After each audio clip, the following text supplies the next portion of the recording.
Imagine knowing the last wish of someone like Sadhguru. It wouldn't be something ordinary, right? Forget generic advice. What he left is a lesson that can change the way you live. And the most surprising part, it's got nothing to do with fame, success, or wealth. The focus is something else, something most people ignore until it's too late. Curious to know what it is and how it can transform your life? Then pay close attention to what comes next. You know those moments when someone gives advice, but instead of taking it in, the person starts making excuses. Yeah, that's the kind of thing that holds people back. Honoring a guru isn't about repeating their words, it's about letting go of the nonsense that keeps you stuck. Imagine trying to run with a backpack full of rocks. Every excuse and limiting belief is one of those rocks. Dropping that weight is the first step to moving forward. Personal growth and spiritual awakening only happen when you stop clinging to what doesn't work. Need an example? If procrastination is holding you back at work or school, the first step is cutting out distractions. Putting your phone on silent or using apps like Forest to stay focused can boost your productivity in just a few weeks. The same goes for finding inner peace. Meditating for just 10 minutes a day can bring noticeable results. But the key point is realizing that growth is a daily choice. You can't wait for the world to change and make things easier. It's like taking care of a plant. Water it every day, and it blooms. Ignore it, and it withers. And the truth is, just like a garden needs sunlight and water, growth needs the warmth of the right experiences. Speaking of warmth, have you ever heard about how popcorn is made? Well, that's where things get even more interesting. A seeker's life doesn't end when the physical body is gone. Spiritual growth keeps going, like a flame passing from one candle to another. It's as if the wisdom gained in one life echoes into the next, shaping the path ahead. Sure, organizations might face challenges without the master's presence, but what really matters is continuing the inner journey. After all, the true teaching isn't found in external structures, it's in the transformation that happens within. Ever noticed how some people seem to have a natural understanding of life, even without much study? It's like they carry lessons learned from another time. But for that continuity to happen more consciously, it's essential to practice daily habits. For example, sticking to a routine of meditation or yoga helps strengthen your connection to what's eternal. And if life gets busy, even a few minutes of deep breathing before bed can make a difference. The key is not to cling to the idea that growth depends on someone else. A guru can light the flame, but it's up to the seeker to keep it alive. It's like learning to ride a bike. At first, someone holds the handlebars, but after that, balance comes from within. And so, the journey continues, warming the spirit until it's ready for an even bigger transformation. Speaking of heat, have you ever thought about how it can trigger the change? Well, that's where the popcorn story comes in. Ever noticed how an ordinary kernel of corn turns into something completely different when exposed to the right heat? It's not just a change in shape, it becomes a new version of itself. In the same way, people have the potential to spiritually blossom. They just need the right environment and intensity. In this case, the heat represents life's challenges. They might feel uncomfortable at first, but they're what bring out the best in you. Think of someone who's always avoided public speaking because of fear. The day they have to step on stage, their heart races, their hands sweat. But as soon as they take that first step, something inside pops, fear turns into confidence. That's the power of transformative heat. The same goes for anyone seeking spiritual growth. The daily practice of sadhana, even when it feels hard, is what warms the mind and body until growth happens naturally. But here's the catch.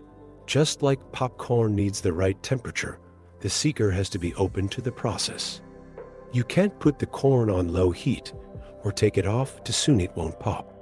Likewise, Avoiding challenges or quitting when things get uncomfortable limits your growth. The key is to embrace life's heat, knowing that every moment of pressure is a chance to become something greater. And speaking of aiming for the best, the next step cuts right to the chase. Why settle for crumbs when you can have the whole feast? A lot of people settle for brief moments of peace, love, or happiness, like taking a sip of water in the middle of a desert. But why live off crumbs when you can have the whole source? A true seeker isn't satisfied with small glimpses of well-being. They want complete fulfillment. It's like hearing only the chorus of an incredible song and never listening to the full version. The taste is good, but it's not enough. Picture someone who starts meditating and feels a slight sense of peace after a few minutes. If they stop there, they miss the chance to discover what comes next. With dedication, that initial peace deepens until it becomes a natural state. The same goes for happiness. Instead of waiting for happy moments, the seeker learns to live in constant joy without depending on circumstances. And the path to that isn't a mystery. It's the result of a daily conscious pursuit. Sure, it takes effort, but the results are worth it. It's like climbing a mountain. The start might be tiring, but the view from the top makes every step worth it. And to speed up that journey, there are techniques that help turn what would take years into something that happens in months. Want to know how that works? Then pay close attention to what comes next. Ever noticed how some people seem to get through tough times all at once, while others stay stuck with the same problems for years? That happens because the karmic cycle can be accelerated. Instead of dragging out suffering for decades, a seeker can condense those lessons into shorter periods, and that's where yoga and sadhana come in. These practices act like a spiritual shortcut, helping to clear what needs to be resolved in a more intense, but also faster way. For example, think of someone who's always struggled with anger. Instead of spending a lifetime battling that emotion, regular yoga and meditation help bring it to the surface in a controlled way, allowing the person to understand and overcome it. The process might feel uncomfortable at first, but soon comes the lightness of leaving that weight behind. It's like pulling a thorn out of your foot. It hurts at the moment, but the relief afterward is immense. The key is not to back down when the heat turns up. During sadhana, suppressed emotions and old patterns rise to the surface precisely so they can be dissolved. If the person keeps going, what once seemed like an endless cycle begins to break apart. And as karma burns away, the path becomes lighter, allowing progress toward what truly matters. Of course, sustaining this process requires energy, and that's exactly what we'll talk about next. Ever tried lighting a campfire with wet sticks? No matter how hard you try, the fire won't catch. In the same way, seeking the eternal with low energy levels is like trying to run with your legs tied. The body might be healthy, but if your inner energy isn't elevated, the spiritual journey drags on. That's why sadhana is so essential. It not only awakens energy, but raises it to a level where transformation becomes inevitable. A practical example is Surya Namaskar, the sun salutation. Practicing this sequence of postures first thing in the morning not only strengthens the body, but also wakes up dormant energy. Within a few weeks, you start feeling more energetic, mentally clear, and deeply connected to life. Another simple but powerful practice is conscious breathing, taking a deep breath, holding it for a few seconds, and slowly releasing it. Doing this for just 5 minutes can shift your internal state. The point is that without enough energy, even the simplest goals seem out of reach. But with the right level, what once felt impossible becomes natural. It's like boosting a car. The same road feels shorter when you can speed up. And once you realize time is limited, the motivation to use that energy wisely only grows stronger. After all, no one wants to reach the end of life feeling like they could have done more. Knowing that life has an expiration date is the best wake-up call there is. When you understand that time isn't infinite, excuses lose their power. That anger that seemed so important suddenly isn't worth it. Anxiety about the future starts to fade. And the fear of failure? Well, it feels small compared to the thought of reaching the end without truly living. It's like mortality puts a spotlight on what really matters. Picture someone who's always wanted to learn guitar, but keeps putting it off. The moment they realize time won't wait, they pick up the instrument and start playing. They might not become a professional musician, but the joy of playing their favorite song already transforms their day. The same goes for spiritual growth. Knowing that time is short brings urgency to the practice. Meditate today, not tomorrow. Practice yoga now, not when your schedule clears up. The trick is to use this awareness as fuel, not as a burden. Instead of living in fear of death, you learn to savor every moment. That walk in the park becomes a chance to feel life pulsing through you.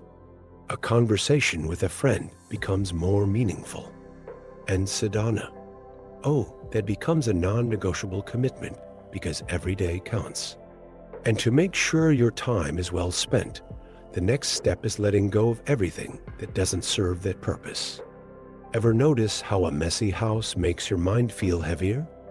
The same thing happens in life. Every unnecessary thing takes up space that could be used for growth. That's why one of the most powerful habits is asking yourself every day, what can I let go of today? It could be a negative thought, a bad habit, or even an object that's just taking up space. The key is to make it a habit to clear out what no longer serves you. A simple example is the time spent scrolling through social media. If someone spends hours mindlessly scrolling, cutting back frees up energy for more meaningful things.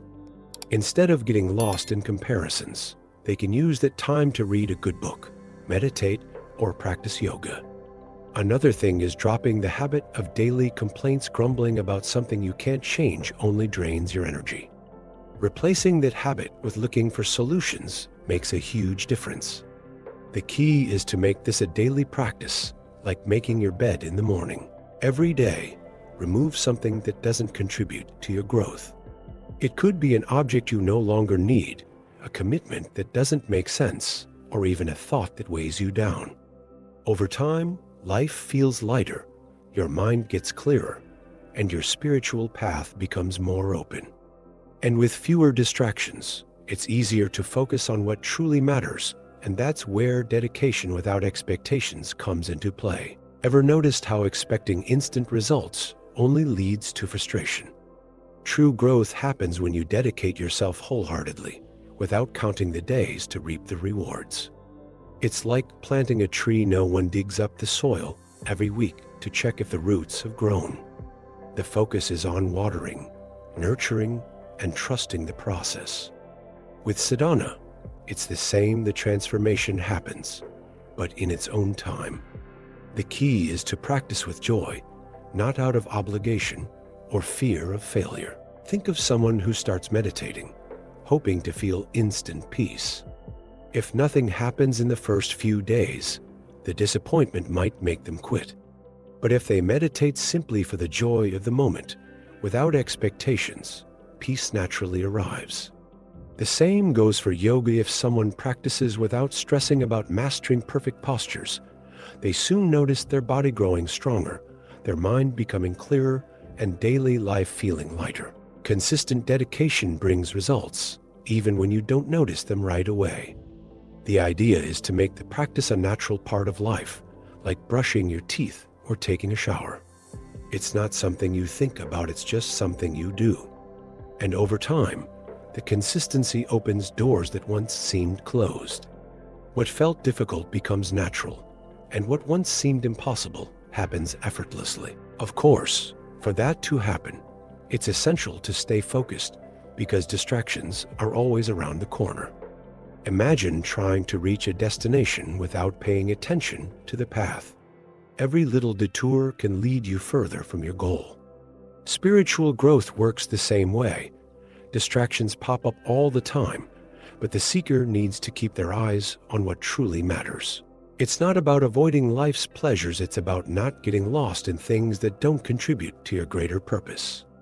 After all, if you're crossing a river, you don't stop halfway to play with the stones. For example, someone decides to practice sadhana every morning, but after a few days, they start hitting snooze to sleep a little longer. It might seem harmless, but over time, that habit weakens the practice. Another example is someone seeking emotional balance, but still feeding negative thoughts without realizing it. Staying focused means choosing, moment by moment, what moves you closer to your goal and letting go of what pulls you away. It's not about strict discipline, it's about having clarity on what truly matters. Sure, the world is full of distractions, social media, entertainment, meaningless commitments. The secret is asking yourself, is this helping me grow? If the answer is no, it's time to adjust your course. And to maintain that focus in everyday life, nothing works better than a promise to yourself, a commitment that, once made, becomes part of who you are. And that's exactly what we're going to talk about now. Committing to spiritual growth is like signing a contract with yourself. It's not something you do only on good days, it's a lifelong promise. The commitment is simple. Practice sadhana regularly and remove what stands in the way of your progress. It might sound basic, but this commitment is what separates those who simply dream from those who actually evolve. After all, without that firm decision, it's easy to give up at the first obstacle. One way to make this commitment more solid is to create a personal ritual.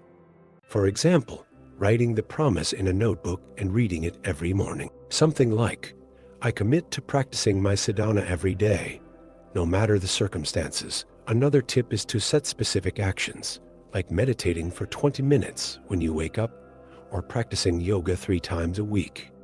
This way, the commitment stops being a vague idea and becomes something concrete and easy to follow.